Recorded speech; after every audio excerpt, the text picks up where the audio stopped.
మొన్న కర్మన్ ఘాట్ హనుమాన్ టెంపుల్‌కి వెళ్ళామండి. శనివారం వెళ్ళాం. చాలా బావుంది టెంపుల్. ఎప్పటినుంచో చూడాలనుకున్న ఈ టెంపులు.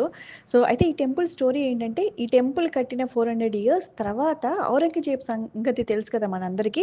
ఎక్కడ మంచి టెంపుల్స్ కనిపించినా గాని అవి సర్వనాశనం చేసేస్తూ ఉంటాడు. ఔరంగజేబు కన్ను ఈ టెంపుల్ మీద కూడా పడిందనమాట.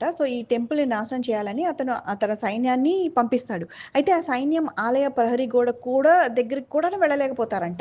అప్పుడు వెళ్లి వాళ్ళు ఔరంగజేబుకి చెప్తే ఔరంగజేబు తనే స్వయంగా వస్తాడనమాట. ఒక వెపన్ తీసుకొని. ఆలయాన్ని ధ్వంసం చేయాలని అనుకున్నప్పుడు అతను చేయలేకపోతాడు. మనందరికి మన హనుమంతుల వారి గురించి తెలుసు కదా! ఆయన్ని చూసి రమ్మంటే కాల్చొచ్చేస్తారు. మరి హనుమంతుల వారు ఊరుకుంటారా? సో, ఈ ఔరంగజేబు దేవాలయం ప్రవేశ ద్వారం దగ్గరికి రాంగానే ఆయనకు ఆకాశంలో గర్జించే ఉరుములా ఒక భయంకరమైన గంభీర ధ్వని వినిపిస్తుందంట. భయంతో వణికిపోతూ అతని చేతిలో ఉన్న వెపన్ కూడా కింద పడిపోతుందంట.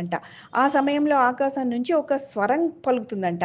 మందిర్ తోడ్నా హై రాజా తో కర్మన్ ఘాట్ అని. అంటే ఆలయాన్ని ధ్వంసం చేయాలనుకుంటే ఓ రాజా నీ హృదయాన్ని కఠినంగా మార్చుకో అని. అంతే భయంతోటి ఔరంగజేబు పారిపోతాడంట. ఆ సంఘటన వల్ల ఏంటంటే ఆ ప్రాంతానికి కర్మన్ ఘాట్ అని పేరు వచ్చిందని కూడా అంటారు. అండ్ ఇది చాలా పవర్‌ఫుల్ టెంపుల్ అండి.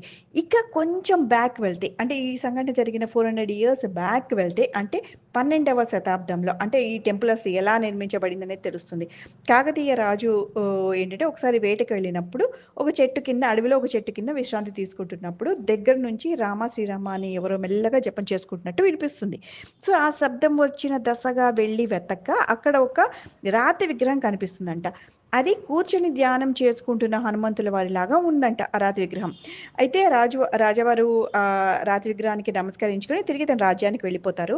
అయితే ఆ రోజు రాత్రి శ్రీరాములు వారు అతని కల్లో కనిపించి అక్కడ ఆలయాన్ని నిర్మించమని చెప్తారు. అప్పుడు పక్క రోజే ఆ రాజావారు అక్కడ ఆలయం నిర్మించడం మొదలెడతారనమాట.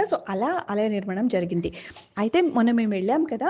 ఆ టెంపుల్ చాలా బావుందండి. లోపల మొత్తము 31 స్మాల్ టెంపుల్స్ ఉన్నాయి. అయితే కన్‌ఫ్యూజింగ్‌గా ఉంటుందని చెప్పి అక్కడ ఆలయ కమిటీ వాళ్ళనుకుంటా వాళ్ళేం చేశారంటే ప్రతి టెంపుల్‌కి ఒక నంబర్ యేసుకుంటూ వెళ్లారు. అంటే 1, 2, 3 అని అలా 31 టెంపుల్స్ వరకి నంబర్స్ యేసుకుంటూ వెళ్లారు. చాలా ఈజీగా ఉంది. అయితే నాకు నంబర్ 2 అండ్ 31 టెంపుల్స్ అసలు కనిపించలేదు. అండ్ ఇది హైదరాబాద్‌లోని చాలా పురాతనమైన టెంపుల్స్‌లో ఇది గూడా ఒకటండి. చాలా బావుంటది. చాలా powerful. A must visit temple అండి. Thank you.